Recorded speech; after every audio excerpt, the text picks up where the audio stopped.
அனைவருக்கும் வணக்கம். என்றைக்குமே காலையில் வெளியாகணும் காணொளி. ஆனால் தவிர்க்க முடியாத காரணத்தினால காலையில் வெளியாகவில்லை. பொறுத்து கொள்ளுங்கள். வேலைப்பளு அதிகமாக இருக்குது. சரி, செப்டம்பர் 18 வியாழக்கிழமை. பத்திரிகையாளர், அரசியல்வாதி, கவிஞர் ஸ்ரீகாந்த் வர்மா. செப்டம்பர் 18. கவிஞர், அரசியல்வாதி, பத்திரிகையாளர் என்ற பன்முக பரிமாணம் கொண்ட ஸ்ரீகாந்த் வர்மா பிறந்த தினம் இன்று. மத்திய பிரதேச மாநிலத்தில் சத்தீஸ்கரில், மத்திய பிரதேசத்தின் தலைநகர் போபால். ஆனால் மத்திய பிரதேசம் மற்றும் சத்தீஸ்கர் 2 மாநிலம் போட்டிருக்காங்க. ஒருவேளை ஒன்றா இருந்துச்சான்னு தெரியல. பழைய சத்தீஸ்கர்னு நினைக்கிறேன். பிலாஸ்பூரில் பிறந்தார். 1931. தந்தை வழக்கறிஞராக பணிபுரிந்தார். ஆரம்ப கல்வி பயில சொந்த ஊரில் உள்ள ஒரு ஆங்கில பள்ளியில் சேர்க்கப்பட்டார். ஆனால் அங்குள்ள சூழல் இவருக்கு பிடிக்கவில்லை என்பதால் நகராட்சி பள்ளியில் சேர்க்கப்பட்டார். அலகாபாத்தில் உள்ள கிறிஸ்தவ கல்லூரியில் படிப்பதற்காக அனுப்பி வைக்கப்பட்டார். ஆனால் வீட்டு நினைவு வாட்டியதால் மீண்டும் பிலாஸ்பூருக்கே திரும்பிவிட்டார். அதே ஊரில் PA பட்டம் பெற்றார்.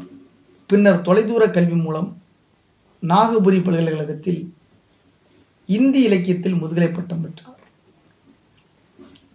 தந்தை வழக்கறிஞர் தொழில் செய்து குடும்பம் ஓரளவு வசதியாக வாழ்ந்தாலும் படித்து முடித்த இவருக்கு நீண்ட காலம் வேலை கிடைக்காமல் இருந்தது. எனவே பள்ளி ஆசிரியராக பணியாற்ற தொடங்கினார். 1954ஆம் ஆண்டு கஜானந்த் மாதவ் முக்திபோத் என்ற பிரபல இந்தி எழுத்தாளரை சந்தித்தார். அவர் தந்த ஊக்கத்தால் நயி திசா என்ற பத்திரிகையை தொடங்கினார். நரேஷ் மேத்தா என்பவருடன் சேர்ந்து 1956இல் கிருதீப் என்ற பிரபல இலக்கிய பத்திரிகையை டெல்லியிலிருந்து வெளியிட்டு வந்தார். அதன் பிறகு டெல்லியில் பல்வேறு பத்திரிகைகளில் ஏறக்குறைய 10 ஆண்டு காலம் பணிபுரிந்தார். காங்கிரஸ் கட்சியில் இணைந்தார்.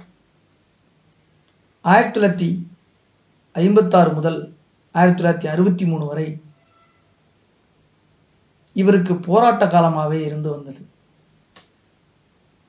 1964இல் ராய்ப்பூர் நாடாளுமன்ற உறுப்பினரான மினி மாதாவின் அழைப்பின் பேரில் சர்க்காரி ஆவாஸ் என்ற பத்திரிகையில் பணிபுரிந்தார்.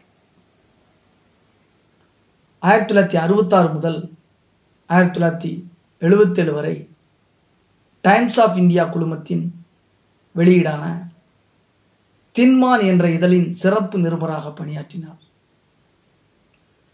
அரசியலில் தீவிரமாக பங்கேற்றதால் பத்திரிகை பணியை தொடர முடியவில்லை. காங்கிரஸ் கட்சியின் பொதுச் செயலாளராகவும் பணியாற்றியிருக்கிறார். 1969இல் அன்றைய பிரதமர் இந்திரா காந்திக்கு பிறகு இந்திரா காந்திக்கு நெருக்கமானவராக இருந்தார். 1976இல் காங்கிரஸ் சார்பாக மாநிலங்களவை உறுப்பினராக தேர்ந்தெடுக்கப்பட்டார். 1980இல் காங்கிரஸ் பிரச்சார குழுவின் தலைவராக நியமிக்கப்பட்டார். அக்கட்சியின் செய்தி தொடர்பாளராகவும் பணியாற்றினார். காங்கிரஸ் கட்சிக்கு கரீஃப் கட்டாவோ, ஏழ்மையை ஒழிப்போம் என்ற கோஷத்தை தந்தவர். இது 5 ஆண்டு திட்டத்திலும் இந்த முழக்கம் சேர்க்கப்பட்டது என்பது குறிப்பிடத்தக்கது. 3வது 5 ஆண்டு திட்டம் என்று நான் நினைக்கிறேன். நீங்கள் அதனை ஒப்பீடு செய்து கொள்ளுங்கள். 1950களில் நவீன கவிதை இயக்கத்தின் முக்கிய கவிஞர்களில் ஒருவராக திகழ்ந்தார். பட்கா மேக் மற்றும் மாயா தர்பன் மற்றும் தினாரம்ப் ஆகியவை இவருடைய குறிப்பிடத்தக்க காவியங்கள்.